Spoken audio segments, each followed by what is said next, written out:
Entonces, yo os voy a hablar de la estimación del riesgo genético de una persona de desarrollar enfermedad renal. Como bien han dicho, yo soy Vanessa Pérez, por si no me conocéis. Yo estoy en la Fundación Jiménez Díaz y llevo nefropatías hereditarias y ensayos clínicos. Y estoy ahí pues a la orden para lo que necesitéis. Y en el título hay algo que lo que me gustaría resaltar, y es riesgo genético. O sea, yo voy a hablar de cómo se estima ese riesgo genético. ¿Qué es eso, además? ¿Qué es el riesgo genético para desarrollar una enfermedad, en este caso la enfermedad renal? Y eso viene de las siglas que se llaman PRS, que viene del inglés Polygenic Risk Score. ¿Qué es eso? Score viene de un número y Polygenic Risk viene de riesgo poligénico. Ya aquí me está diciendo algo, me está diciendo que son muchos genes. Entonces es score de riesgo poligénico. Seguro que habéis leído, o si no, os empezaréis a encontrar artículos en la prensa que hablan de cosas como esta. Y yo lo que quiero hoy es que cuando lo leáis sepáis de qué se habla y lo entendáis. Por ejemplo, aquí dice, este es el test que predice el riesgo de 5 enfermedades que pueden ser mortales. Y habla de que hasta ese momento pues, habían test que de forma fraudulenta te decían si vas a tener un riesgo de tener una enfermedad, pero que eso ya antes era un poco fraudulento, pero que ahora ya es como un poco más cierto de que sí se puede predecir ciertas enfermedades. Y aquí te habla ese artículo de eso. Y luego está este otro que te habla, test genéticos. Así se anticipa la medicina a las enfermedades hereditarias. O sea, estamos como viendo cada vez más este tipo de artículos que dicen que puedes estimar o anticiparte a qué enfermedades puedes tener en base a tu riesgo genético. Por ejemplo, estuve mirando si esto ya está a la venta y encontré varios test que tú puedes comprar, como por ejemplo este, que cuesta 189, ejemplo, en el que te dicen, te vamos a hacer un estudio genético y te vamos a decir qué riesgo tiene de padecer ciertas enfermedades. O sea, esto ya está disponible para la persona que lo quiera pagar. Entonces, claro, es importante que sepamos lo que esto dice, lo que significa, si realmente tiene o no una importancia a la hora de la práctica clínica. Aquí hay otro ejemplo. Y aquí hay otro ejemplo de otro test que también se vende, en este caso pues cuesta 200 euros.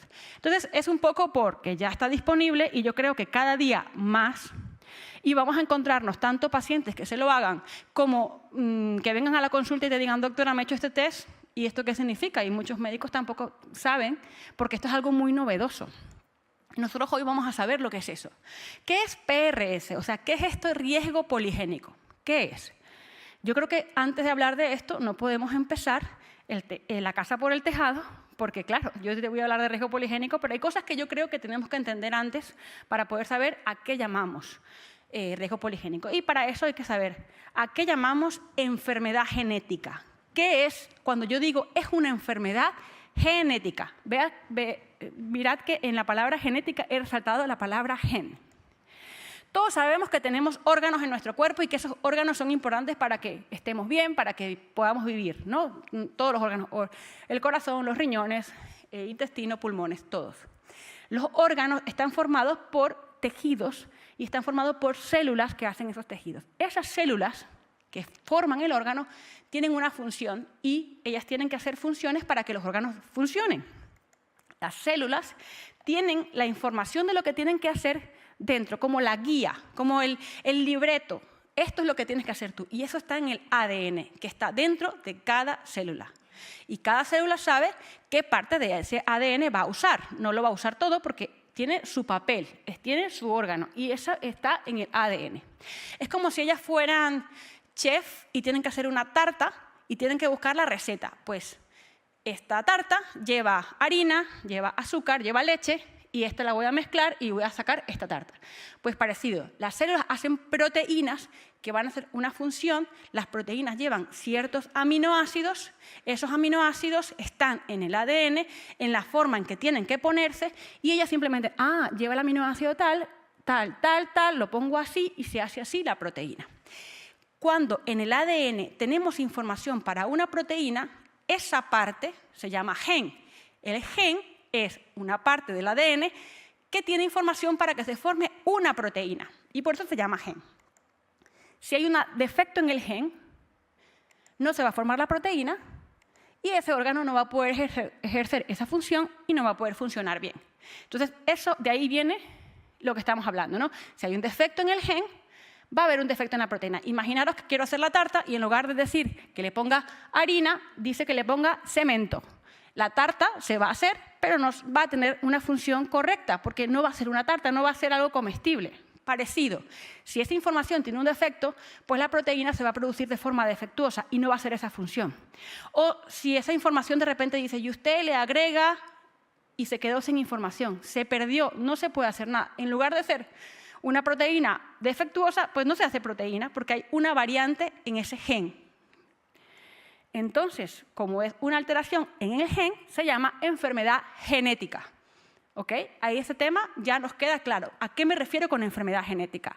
Pero es que el problema no es tan sencillo, porque hay diferentes tipos de variantes genéticas. No es lo mismo que diga que se le ponga cemento a que no haya nada, o que diga que le cambie el azúcar por edulcorante, por ejemplo. Quiero decir, si eso es así, va a quedar un poco diferente, pero quizás puede hacer una función. Es decir, todos tenemos variantes genéticas, muchas variantes. Algunas variantes dan enfermedad, algunas no dan enfermedad.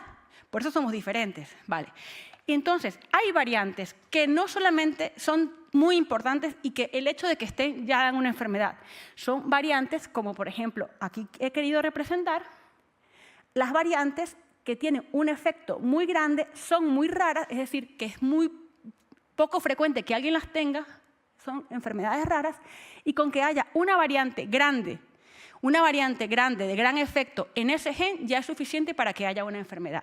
Pero hay otras variantes, que todos tenemos muchas, muy pequeñitas, que por sí mismas son muy frecuentes y por sí mismas no harían enfermedad, solamente harían un cambio en el rasgo de la persona, pero no harían enfermedad. El problema es que a veces se suman estas variantes frecuentes y sí hay un riesgo de enfermedad, que es lo que vamos a ver. Entonces, si yo tengo una variante grande en un gen como que produzca una proteína importante, voy a tener una enfermedad, lo que llamo monogénica.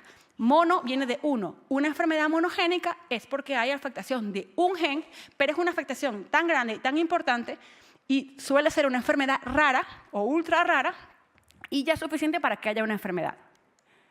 Un ejemplo sería la poliquistosis renal autosómica dominante, que hay genes que se afectan, los más frecuentes, el gen PKD1, el gen PKD2, cuando hay afectación en esos genes, pues hay una enfermedad monogénica que se llama poliquistosis renal autosómica dominante.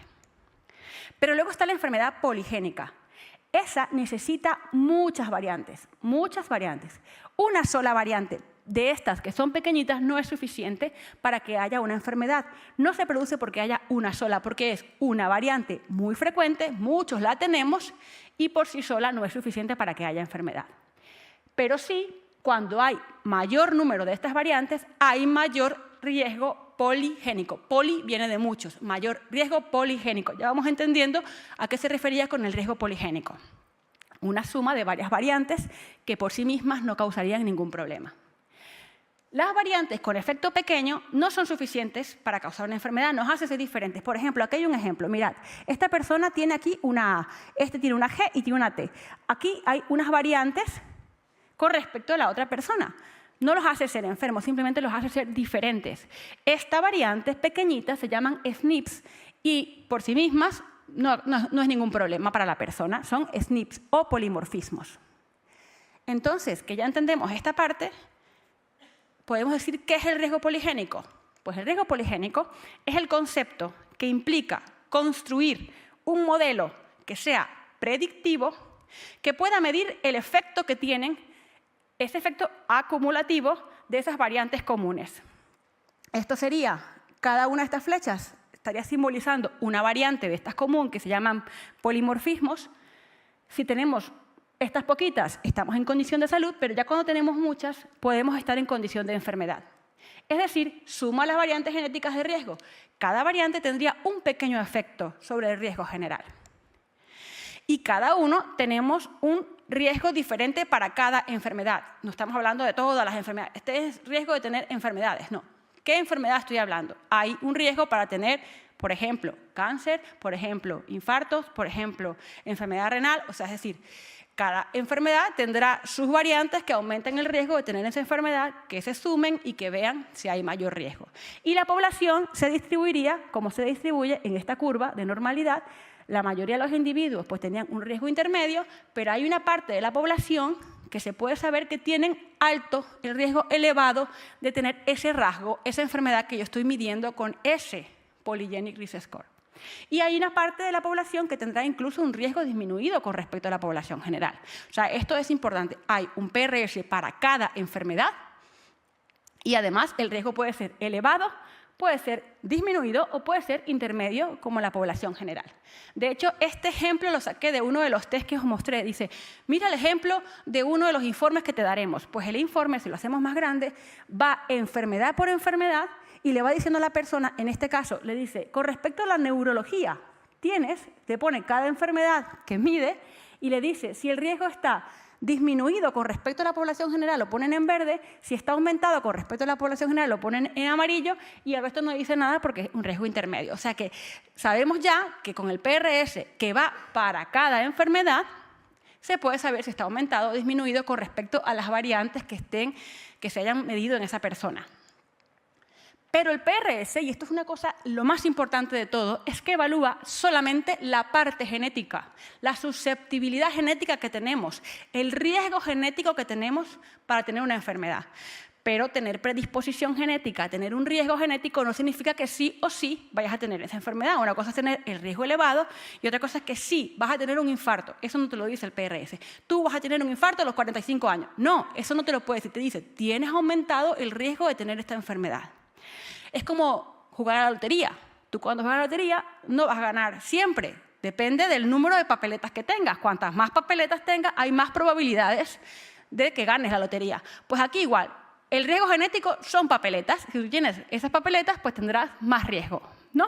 Pero hay otros factores que influyen. No influye solamente la genética, influye la exposición ambiental en esa expresión de esos genes. Influye también el estilo de vida que tenemos.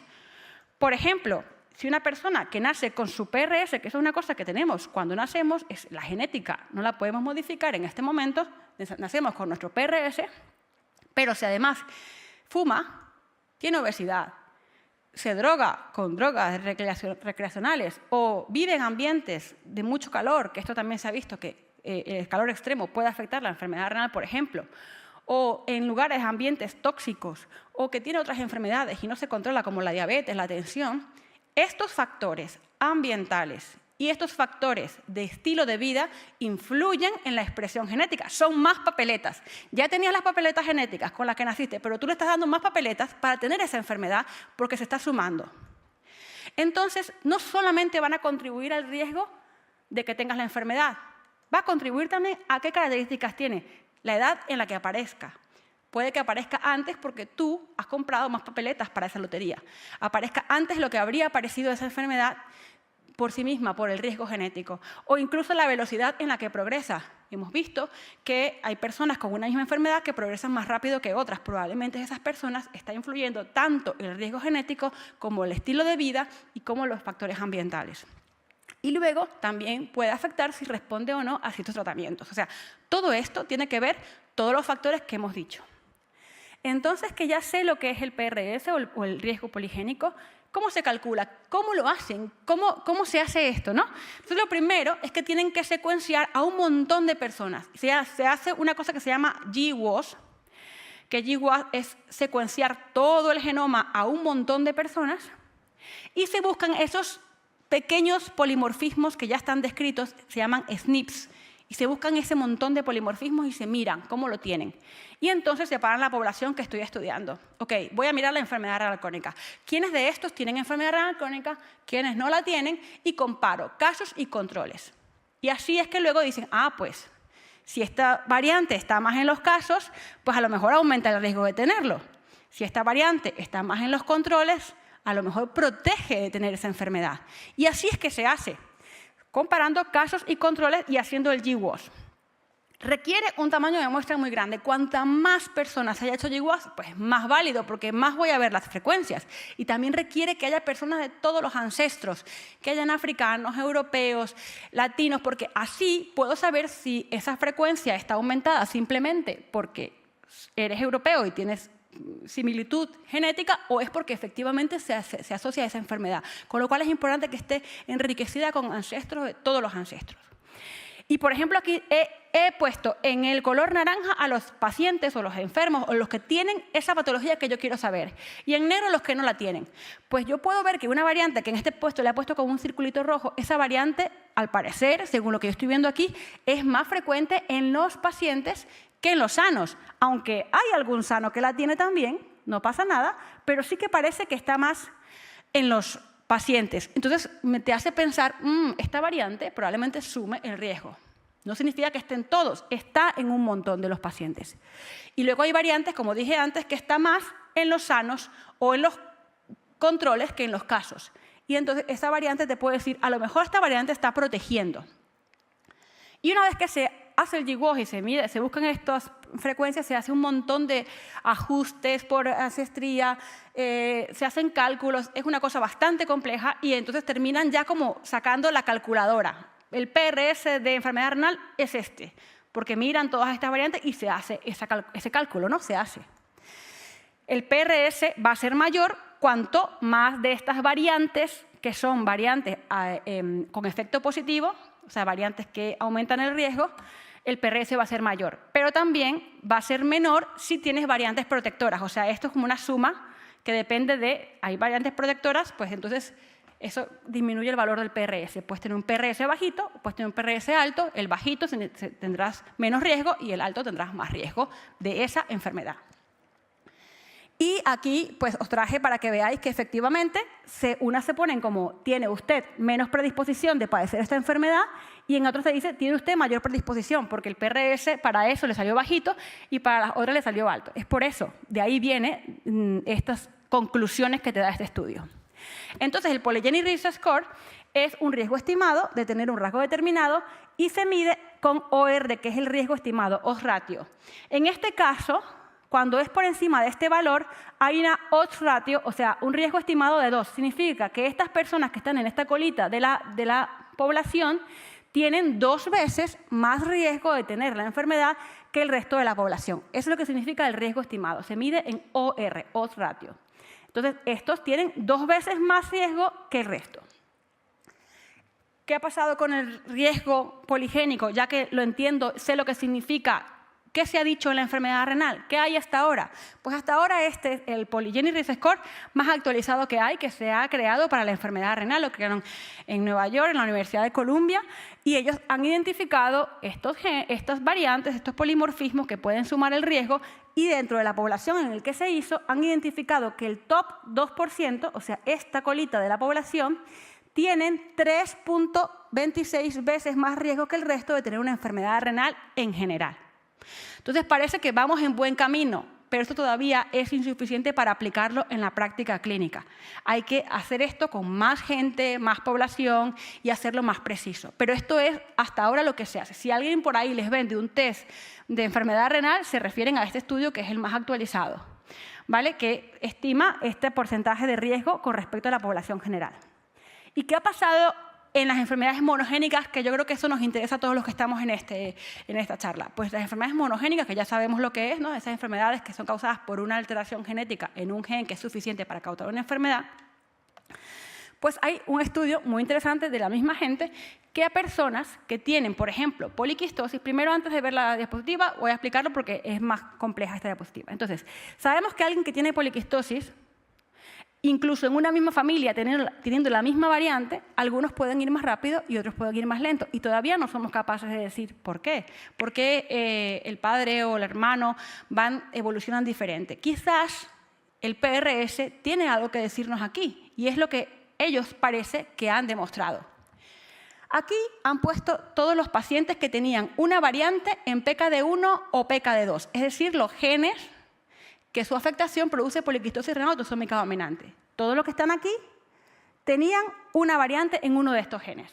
Y le aplicaron la calculadora que ellos hicieron y vieron que, siendo todos portadores de una variante genética en estos genes, aplicando el PRS, algunos tenían mayor riesgo que otros. Este es riesgo intermedio y riesgo mínimo. O sea, ¿por qué este va más rápido que este? Quizás porque este tiene otras variantes que se van a sumar a ese riesgo que ya tienes por tener la poliquistosis. ¿Me he explicado? Entonces, tienes una variante en PKD1, PKD2, ya tienes muy aumentado el riesgo de tener enfermedad renal, pero quizás si además tienes otras variantes que son pequeñitas que se van a sumar, tú vas a ir mucho más rápido que alguien que igual que tenga poliquistosis va a ir más lento. Probablemente esto lo explique porque se vio en este estudio. Y luego abajo puse los pacientes, las personas que no tenían variantes, el PRS, variantes en PKD1 y PKD2, el PRS ayudó a identificar a aquellos con menos riesgo, riesgo intermedio y riesgo alto. Esto es lo que hemos visto hasta ahora, personas que no tienen enfermedad hereditaria monogénica, y se puede identificar a algunos que tienen más riesgo, como veis. Esto ya lo sabíamos hasta ahora, pero cuando lo comparo con poliquistosis, obviamente que estos tienen más riesgo que estos. Mira las odds ratio como son mucho más altas, porque estos pacientes ya tienen una enfermedad monogénica. Pero dentro de todos los que tienen enfermedad monogénica, algunos van más rápido, intermedio y bajo, probablemente porque el PRS está sumando ahí más riesgo genético. Y pasó lo mismo cuando lo hicieron con los genes del colágeno 4, que son los que producen la enfermedad de Alport. Lo mismo, aquí los odds ratios son menores porque no es una enfermedad tan penetrante como la poliquistosis. Tener una variante en un gen del colágeno puede causarte más riesgo de tener enfermedad renal o no. Hay personas que sí que la tienen y hay otros que no. Pero también ayuda dentro de los que son portadores de estas variantes, algunos aplicando el PRS pueden identificar mayor riesgo, riesgo intermedio y riesgo bajo, incluso aunque todas estas personas tenían una variante en el gen del colágeno 4. O sea que sí que ayuda incluso dentro de las monogénicas a entender por qué unos van más rápido que otros, aunque todos tengan una afectación en un gen monogénico. Luego también sabemos que el ApoL1 es otro gen que se ha visto en nefrología que tener una variante en el ApoL1 te aumenta el riesgo de tener enfermedad renal crónica. Es una variante que es bastante frecuente en población africana y que si se hace en población africana, el tener o no tener el ApoL1 te suma. O sea, esta gente no lo tenía y esta gente sí lo tenía. ¿Veis cómo el riesgo es mucho? Aquí están los ratios de este lado. El riesgo es mucho más alto con el mismo PRS, pero teniendo la variante de ApoL1 que no la teniendo. O sea que además se suma a esto que ya sabemos. Parece que todo va sumando riesgo. Ok, limitaciones que tiene el riesgo poligénico. ¿Hasta dónde llegamos en este momento? Pues ahora mismo se necesitan incluir más personas de todas las ascendencias para que sea usado ampliamente. Y aún no es suficientemente bueno para el uso clínico general, pero allí vamos, porque esos estudios ya se están haciendo y pronto tenemos los resultados. ¿Para qué es útil o para qué será útil el PRS cuando lo podamos aplicar? Pues te va a ayudar a identificar personas que tienen un riesgo más alto, que pueden controlarse antes o controlarse más estrechamente que una persona con riesgo bajo, o incluso beneficiarse de una prevención precoz. Alguien que no tiene hasta ahora datos de enfermedad renal, pero tiene un PRS elevado, tú puedes a lo mejor hacer algo para prevenir ese desarrollo en el futuro. O sea, que te puede ayudar a identificar a aquellos que pueden en el futuro desarrollarlo y actuar antes. También entender mejor por qué algunos van más rápido que otros. Y es importante saber que el PRS se va a usar para acompañar la decisión clínica, pero nunca para diagnosticar. Nadie se puede diagnosticar de una enfermedad renal por tener un PRS elevado, porque ya entendemos por qué. ¿Para qué no es útil? Esto era para qué sirve. ¿Para qué no va a servir? Nunca va a predecir el futuro con certeza. Nunca va a decir sí o sí vas a tener esto. Nunca va a sustituir las analíticas, la biopsia, el estudio genético, el seguimiento clínico, porque esto es algo que va a acompañar y nos va a dar más información, pero nunca va a sustituir lo que estamos haciendo en este momento. Y que no va a explicar todo, porque el ambiente tiene que ver, el tabaco tiene que ver, la tensión, el azúcar, la obesidad, o sea, todos los factores de estilo de vida y de ambiente siguen teniendo mucha importancia en cómo se expresa tu riesgo genético. Y eso es todo lo que he preparado para hoy. Gracias por vuestra atención.